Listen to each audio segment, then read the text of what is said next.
బ్రేక్‌ఫాస్ట్‌కైనా లేదా స్నాక్స్‌కైనా అప్పటికప్పుడే ఇన్‌స్టంట్‌గా చేసుకునే బన్ దోస చూసేయండి.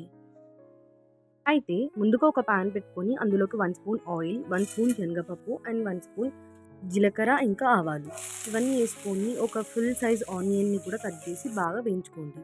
ఇట్లా గోల్డెన్ బ్రౌన్‌లోకి వచ్చాక తీసి పక్కన పెట్టుకోండి. ఇప్పుడు ఒక మిక్సర్‌లోకి ఒక కప్ బొంబాయి రవ్వ అదే అండి ఉప్మా రవ్వ వేసుకోండి. అందులోకి 3/4 కప్ పెరుగు, అట్లనే 1 ఫుల్ కప్ ఆఫ్ వాటర్. కొలతలన్నీ బాగా గుర్తుపెట్టుకోండి. ఇట్లా వేసుకుంటేనే బన్ దోస మంచిగొస్తుంది. ఇవన్నీ యేసుకొని ఒకసారి గ్రైండ్ జేసుకోవాలి. స్మూత్ టెక్స్చర్‌లోకి గ్రైండ్ అయిన తర్వాత తీసి వేరే బౌల్‌లోకి ట్రాన్స్‌ఫర్ జేసుకోవాలి. అందులోకి కొంచెమంత ఉప్పు అండ్ చిటికెడు వంట సోడా. ఇందులోకి మనం ముందుగా తాలింపేసిన ఉల్లిగడ్డలున్నాయి గదా! అవి గూడా ఇందులోకి యేసుకోర్రి. ఈ బ్యాటర్‌ని ఒకసారి బాగా కలిపి ఇందులోకి కొంచెం కొత్తిమీర, కొంచెం కరివేపాకు అట్లనే ఒక 2, 3 పచ్చిమిర్చిలు సన్నగా కట్ చేసుకొని వేసుకోండి.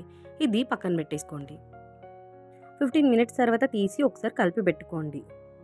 ఇప్పుడు బందోష ప్రిపేర్ చేసుకోనీకి ఒక చిన్న కడాయి పెట్టి దానికి ఆయిల్ బాగా అప్లై చేసుకొని బ్యాటర్‌ని మొత్తం ఇలా స్ప్రెడ్ చేసుకోండి. ఇప్పుడు మూత పెట్టేసి ఒక 3 మినిట్స్ వరకు లో ఫ్లేమ్‌లో కుక్ చేసుకోండి. తర్వాత తీసిన తర్వాత మళ్ళీ రివర్స్ చేసుకోండి ఒకసారి. రివర్స్ చేసుకొని కూడా ఒక 3 మినిట్స్ వరకు కుక్ చేసుకోండి. ఇలా క్రిస్పీ అయ్యేంత వరకు కుక్ చేసుకొని తీసి వేరే ప్లేట్‌లో పెట్టుకోండి. ఇప్పుడు మళ్ళీ సేమ్ అదే ప్రాసెస్‌ని మళ్ళీ ఫాలో అవ్వండి.